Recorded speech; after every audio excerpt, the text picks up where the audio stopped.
Hi. So, I finally set up some energy to do this final video of the Alma Ring tour, and in this one I'm gonna talk about some positive sides of touring and some negative sides, and also I'm gonna end this video off with talking about economy, so you guys can understand how crazy we music people are, and yeah, how it works, like what incomes you have and how many expenses you have, stuff like that. And I'm gonna take all that in euros because I have to choose some currency, and the biggest part of Europe uses euros, so I'll do it that way. Yeah, but I'm gonna start with some positive sides of touring and about this tour. So I've written a little list here. The third thing is this tour has had a really good turn up. It's been a lot of people coming to the shows, and of course it differs between show, and some have been like maybe 80-100 people, and some have been like 20, and yeah, all of the shows I think are good, and you learn small things from every one of them. You learn small things from having a big audience, you learn small things about having a small audience, and you learn how to adapt to different audiences. And that's one of the things that I feel that I really learned, and it's having different audiences has helped me to force myself to adapt to them and to learn how to play different shows for different audiences. And also from seeing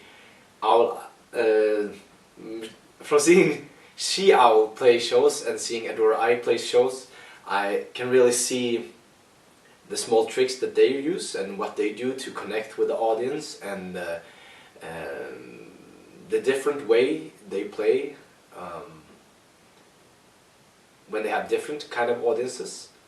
And yeah, I feel like I learned a lot from that.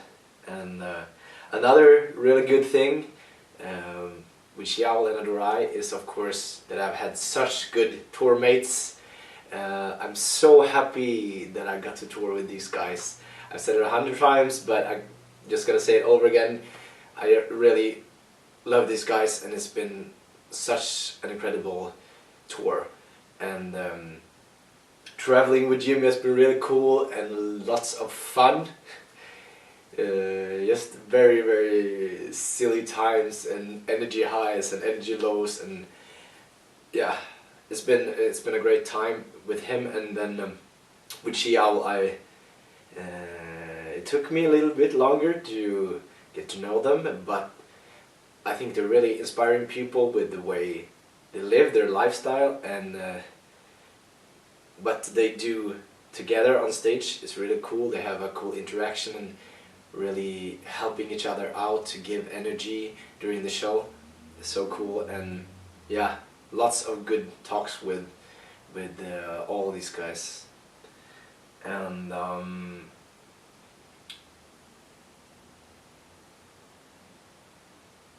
I also learned with audiences that if an audience is not really responding to what you do, you also learn small things to be able to adapt to that. So for me, usually if the audience is not that responding, I go more into myself and I just love what I do and love the music and enjoy the time. So it's not like I'm standing there like, I hate playing the show, you know, no one likes that. And it's not nice for me, it's not nice for the audience. So if I just do what I love, then usually people will hang on to that and be like, yeah, this guy's pretty cool, he doesn't care, he just does what he loves. And then the people who like it will give it attention. And energy-wise, touring is very taxing on you. I'm gonna take up that with negative parts, but one good thing about this tour is Jackalope has planned it really well, so it's not been crazy long drives has been like maybe 5-6 hours maximum, and a lot of them have been like 1 hour, 1.5, 2 hours. So that has really saved up energy to do good shows and have some time to actually settle down when you get to the place and relax a little bit.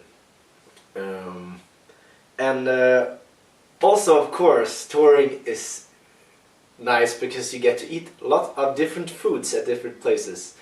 And you get just food served for you. So it's like living at your mom's place all the time. It's awesome.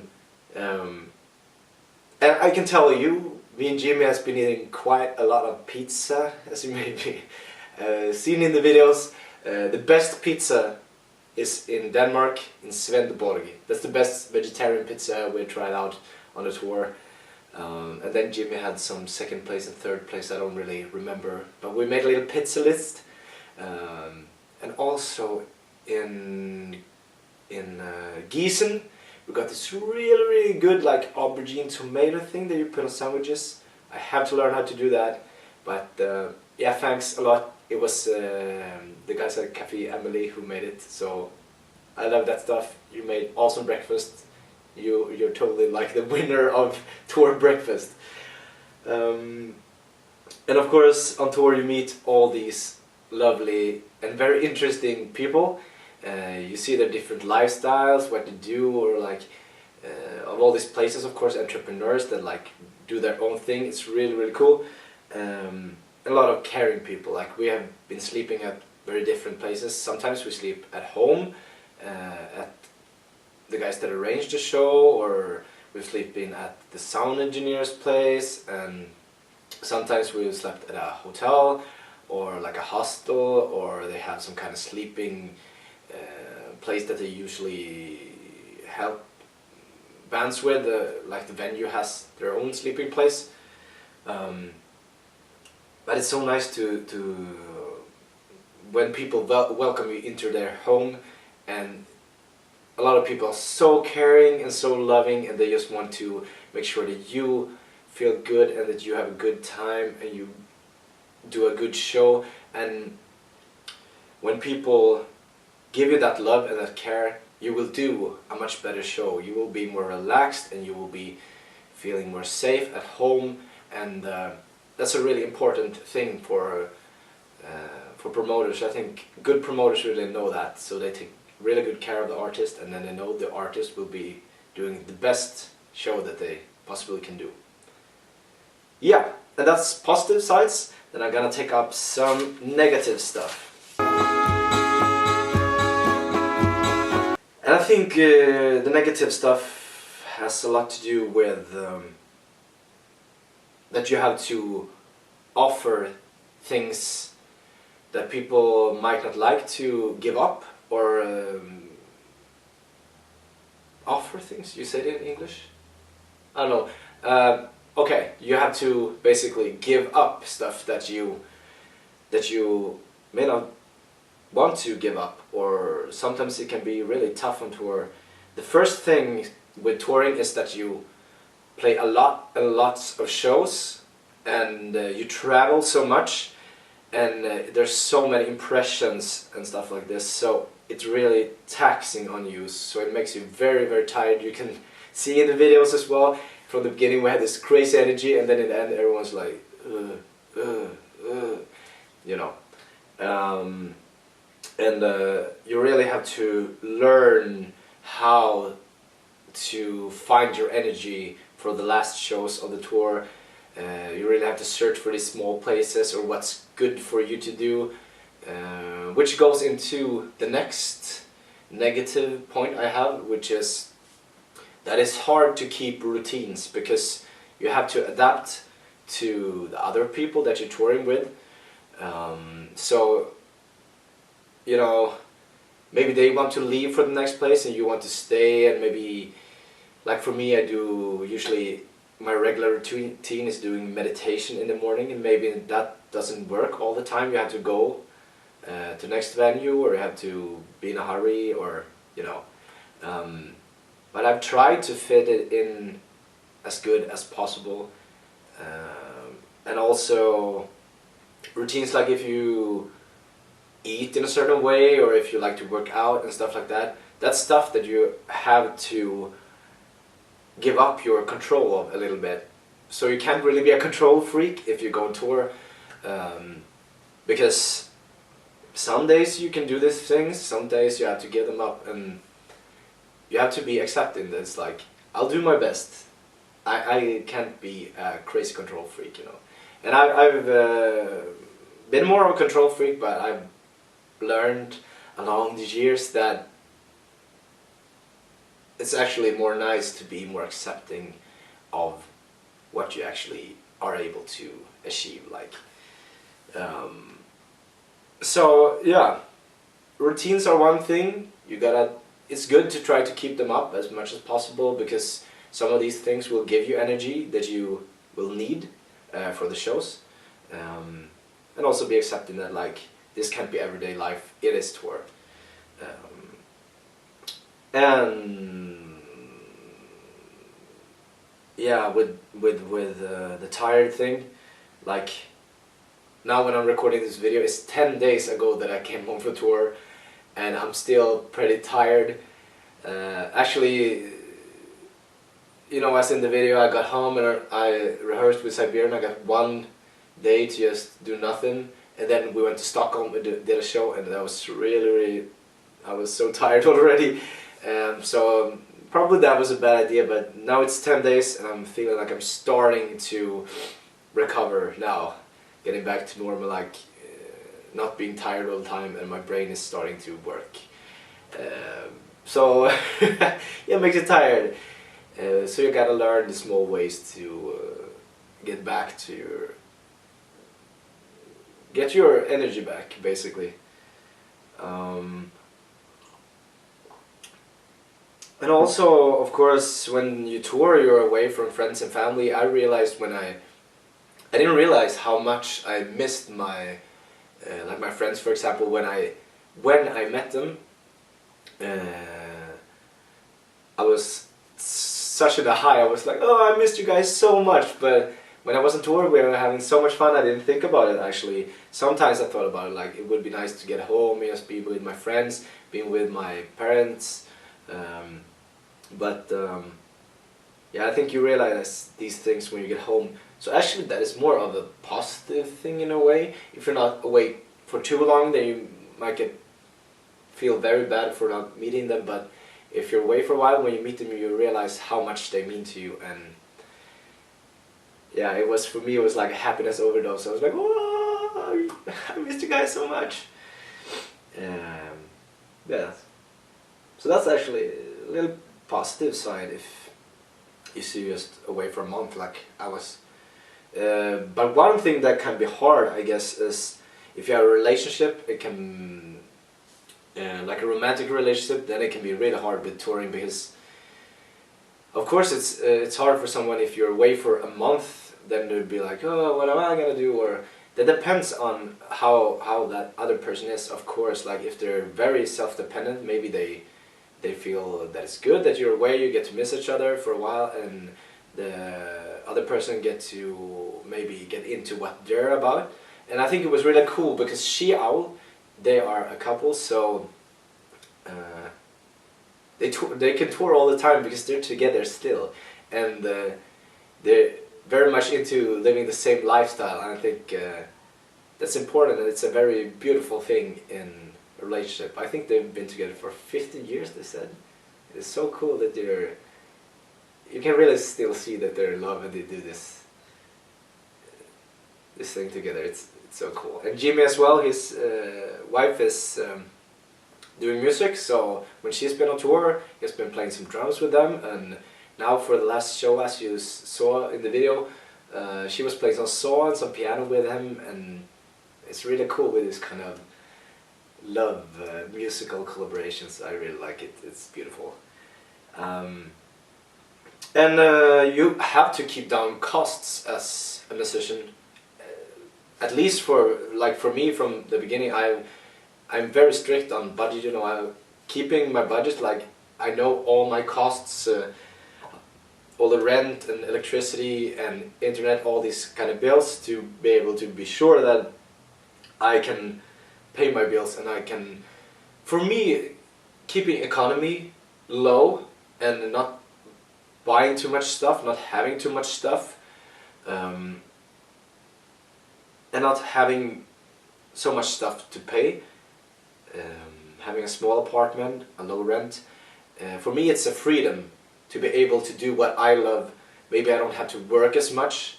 I can put more time into what I really love and try to make that a bigger income for me, so I can have more freedom and just do what I love with my life and live the lifestyle that I want. And some people may not like that. Some people may like to have this like a big house or a big apartment or lots of stuff. So if you're like that, maybe musician isn't something for you. But yeah, for me it's freedom. I don't like a lot of stuff. I like experiences, and I like freedom, and I like to have some peace of mind in my life. So for me it's perfect. Okay, so next thing, economy.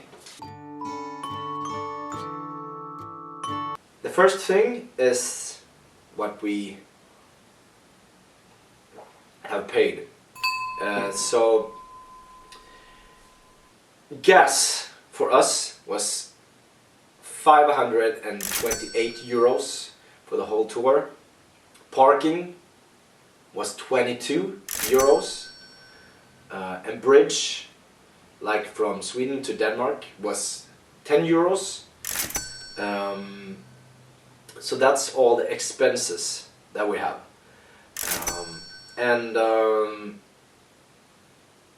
Then the money we got from shows, it's usually two different kinds of income. So one income is paid fees. That means that we know how much money we'll get from the show. The promoter tells us you get this amount of money from this show.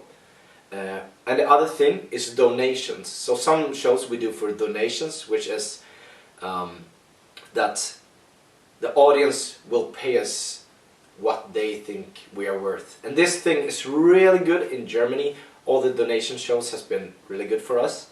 It really works there. It's a thing. And I think it would be so cool to see more countries do this. In Sweden it doesn't really work. And in other countries I've experienced that it doesn't work, but in Germany it's really good. The money that we got from paid fees and donations, when I've split it, because we're 4 people, we're Xiao, that's 2 people, and me and Jimmy, 2 people, so we split it in 50% to Xiao, 50% to us, and then we've also split it, our 50%, me and Jimmy, we split into 50% of that to me, 50% of that to Jimmy. So I've just taken my part of it. And my paid fees and donations in the end was 445 euros. That is after we've taken away all the costs for gas and parking and bridge. And then the money that I got from merch is 305 euros. So with that I haven't put in how much I actually paid for buying the merch beforehand, but yeah, that's how much I got. So the total income of this tour was 750 euros for me, and that doesn't really cover all my costs, like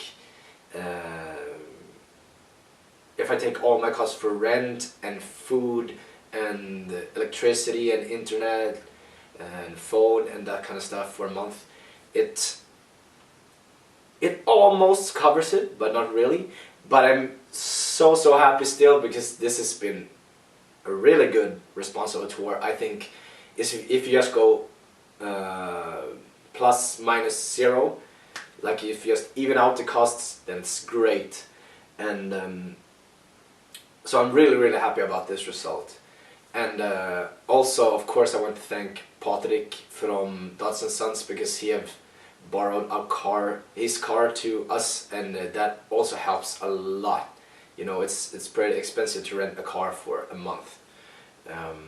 So I'm super happy about this result, and I look forward to do more touring. And yeah, one more thing is my plans now that I've done this tour. I've talked a lot with She-Owl and Adore I after this tour, and we're really excited to do something together. So I don't want to say too much about that right now, but Owl Irene will still be very much alive, and we will do further collaborations, hopefully both during this year and next year. So now it's March, and I'm actually gonna go to my work to work some hours there, and then next thing up is in April I'm gonna go on tour with my metal band Siberian for 3 weeks, and also April 21st my new album Hypnosis is released. So during this Siberian tour, my new album will be released on vinyl and on CD through Daughters and Sons. So I'm really excited to just see how the vinyl looks and the CDs, and to be able to share my album with you guys. And then at the end of the Siberian tour, I will stay in Germany at my friend's place there, and in May my tour will start for the Hypnosis album. It will start in Germany, and then we'll just see where it goes. And after that, actually, my plan is to just tour as much as I can for the rest of the year. So I will tour with my solo project, and then I will tour with Siberian as much as possible, and try to make a living of it. We'll see how it works out. I don't know where I'm gonna be living in a little while, but yeah, we'll see how it works out.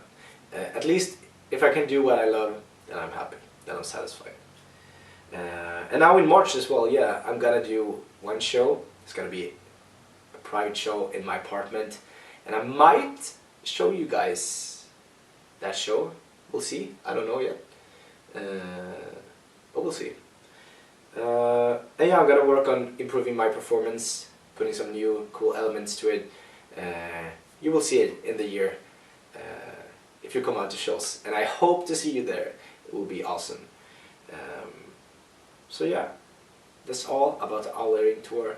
I want to thank everyone involved so much, all the promoters, all the sound engineers, She-Owl, Adore I, and all the people coming out to the shows. Thank you so much for this tour. It's been so amazing, and I'm really looking forward to come out and play for you guys again. So much love. Bye for now.